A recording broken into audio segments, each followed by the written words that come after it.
Company 10 വർഷം കഴിഞ്ഞ് 11ാമത് വർഷത്തിലേക്ക് മൈലേജ് സ്റ്റൈൽ കമ്പനി എത്തി. എന്നെ സംബന്ധിച്ചിടത്തോളം ഈ ജനുവരി വളരെ സന്തോഷമുള്ള മാസമാണ്. കാരണം ഞാൻ മൈലേജ് സ്റ്റൈലിൽ എത്തിയിട്ട് ഈ ജനുവരിയിൽ 10 വർഷം തികഞ്ഞു. എന്നെ കേൾക്കുന്ന നിങ്ങളിൽ പലരും 10 ദിവസം പ്രായമുള്ളവരും 10 മാസം ഇതിൽ പ്രായമുള്ളവരും 1 കൊല്ലവും 2 കൊല്ലവും 3 കൊല്ലവും പ്രായമുള്ളവരും ഒക്കെ ഉണ്ടാവും. അപ്പം നിങ്ങളോടൊക്കെ എനിക്ക് പറയാനുള്ളത് 10 വർഷത്തെ ഈ ബിസിനസ്സിൽ എൻ്റെ ജീവിതത്തിൽ ഉണ്ടായ മാറ്റങ്ങളും ആ മാറ്റങ്ങളിൽ എന്നെ ഏറ്റവും സ്വാധീനിച്ച ഘടകം ഒരുപക്ഷെ ഇന്ന് നമ്മൾ കാണുന്ന ജീവിതത്തിൽ ഈ ബിസിനസ്സിൽ ഉണ്ടായിട്ടുള്ള നേട്ടങ്ങളുടെയൊക്കെ ഒരു റാങ്കിലേക്ക് എത്തിയ ഒരാള് അയാളുടെ ഒരു എക്സൈറ്റ്മെന്റ് അനുസരിച്ച് എന്തെങ്കിലും പറയുന്നു എന്ന് നിങ്ങൾ ഒരിക്കലും വിചാരിക്കരുത്. പറയുന്ന ഓരോ പോയിന്റുകൾക്കും അതിന്റെ പ്രൂഫ് അടക്കം വെച്ചിട്ടാണ് പറയുന്നത്.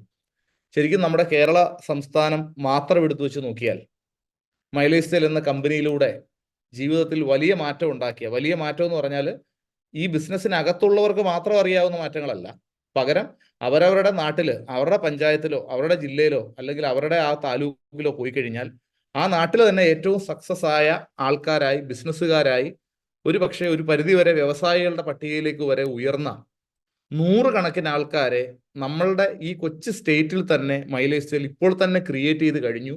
അതിന്റെ കൗണ്ട് കൂടിക്കൊണ്ടേയിരിക്കുകയാണ്.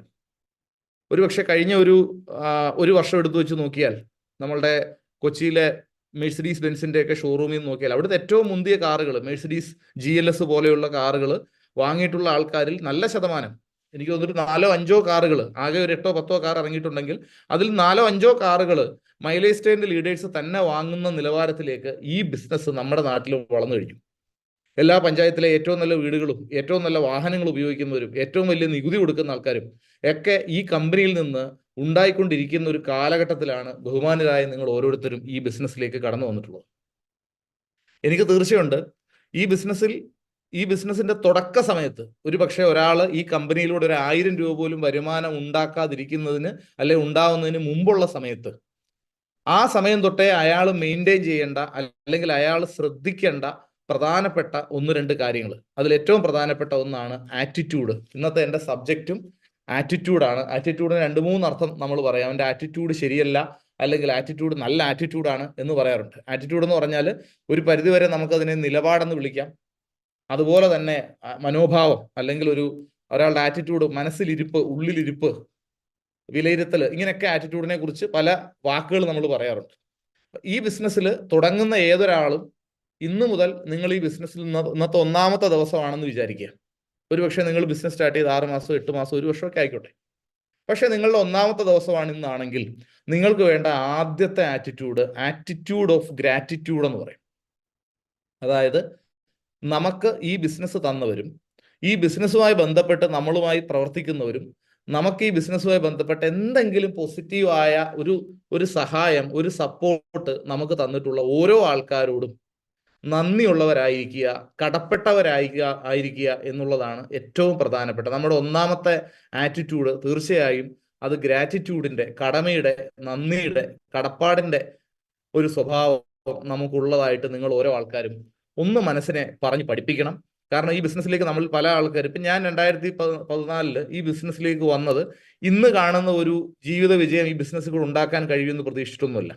ഒരു 6 മാസം ചെയ്തു നോക്കാം എന്ന രീതിയിൽ ഈ ബിസിനസ്സിലേക്ക് കടന്നു വന്ന ഒരാൾ തന്നെയാണ് ഞാനും. അവിടെ നിന്ന് ഈ 6 മാസം 1 വർഷമായും, 1 വർഷം 2 വർഷമായും, 2 വർഷം 5 വർഷമായും, 5 വർഷം ഇപ്പോൾ 10 വർഷത്തിലേക്കും ഒക്കെ കടന്നതിന്റെ പുറകില് ഏറ്റവും പ്രധാനപ്പെട്ട പോയിന്റ് എന്താണെന്ന് ചോദിച്ചാൽ തീർച്ചയായും ഞാൻ പറയും, ഈ ബിസിനസ്സിന് പറ്റുന്ന ഒരു ആറ്റിറ്റ്യൂഡ്, ഈ ബിസിനസ്സിനോട് പോസിറ്റീവായ ഒരു ആറ്റിറ്റ്യൂഡ് ഇല്ലായിരുന്നുകൂടി അത് തുടക്കം തൊട്ടേ ഉണ്ടാക്കിയെടുക്കേണ്ടതിന്റെ ആവശ്യകത മനസ്സിലാക്കി. ആ ആവശ്യകതയ്ക്ക് എന്താ പറയണ്ടേ, നമ്മൾ ഫീഡ് ചെയ്യിച്ച്, ആ ആവശ്യകതയ്ക്ക് നമ്മൾ ഭക്ഷണം കൊടുത്ത് അത് വർദ്ധിപ്പിച്ച്, ആ ആവശ്യകതയാണ് ശരിക്കും നമ്മളെ ഇന്ന് കാണുന്ന ഒരു അച്ചീവ്മെന്റിലേക്കൊക്കെ എത്തിച്ചിട്ടുള്ളത്. ഇനി ആറ്റിറ്റ്യൂഡ് തന്നെ ശാസ്ത്രീയമായി പറഞ്ഞാൽ ധാരാളം തരത്തിൽ ആറ്റിറ്റ്യൂഡ് ഉണ്ട്. അതിൽ ഏറ്റവും പ്രധാനപ്പെട്ട നമ്മുടെ ബിസിനസ്സിനകത്ത് നമ്മൾ ഉപയോഗിക്കുന്ന അല്ലെങ്കിൽ ഉപയോഗിക്കേണ്ട ഇതും, ബിസിനസ്സിനകത്ത് ഒരുപക്ഷെ തുടക്കക്കാർക്ക് ഏറ്റവും കൂടുതൽ ഉള്ളതും എന്നാൽ ഈ ബിസിനസ്സിന്റെ വളർച്ചയ്ക്ക് ആവശ്യമില്ലാത്തതുമായിട്ടുള്ള ഒരു 4-5 ടൈപ്പ് ആറ്റിറ്റ്യൂഡ് ഉണ്ട്. അതിനെക്കുറിച്ച് മാത്രം ഞാൻ ഇന്നത്തെ മീറ്റിംഗ് അത് മാത്രമേ ഷെയർ ചെയ്യുന്നുള്ളൂ.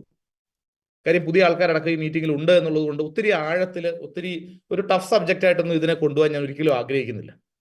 വളരെ എളുപ്പത്തിൽ ഇപ്പൊ നിങ്ങൾ സ്ക്രീൻ കാണുന്ന പലതരത്തിലുള്ള ആറ്റിറ്റ്യൂഡുകളാണ്. ഒന്ന് പോസിറ്റീവ് ആറ്റിറ്റ്യൂഡ്, രണ്ട് നെഗറ്റീവ് ആറ്റിറ്റ്യൂഡ്. നേരെ ഓപ്പോസിറ്റ് ആയിരിക്കും. എന്ത് കണ്ടാലും അതിൻ്റെ അകത്ത് കുഴപ്പം കാണുന്നതിനെയാണ് നമ്മൾ നെഗറ്റീവ് ആറ്റിറ്റ്യൂഡ് എന്ന് പറയുക. 3 customer attitude, 4 business attitude, 5 double mind. Double mind എന്ന് പറഞ്ഞാൽ ഒരിടത്ത് ഉറച്ചു നിൽക്കാൻ പറ്റാത്ത ഒരു ഡബിൾ മൈൻഡുള്ള ആറ്റിറ്റ്യൂഡ്, 3 വിന്നിങ് ആറ്റിറ്റ്യൂഡ്. ഇങ്ങനെ ഒരു 6 ടൈപ്പിലെ ആറ്റിറ്റ്യൂഡാണ് സത്യത്തിൽ ഈ ബിസിനസിന്റെ ഈ പ്രായത്തിൽ നമുക്ക് വേണ്ടുന്ന ആറ്റിറ്റ്യൂഡ്. ഞാൻ അതിനെക്കുറിച്ച് ആ സ്ക്രീൻ ഷെയറിങ് കഴിഞ്ഞു.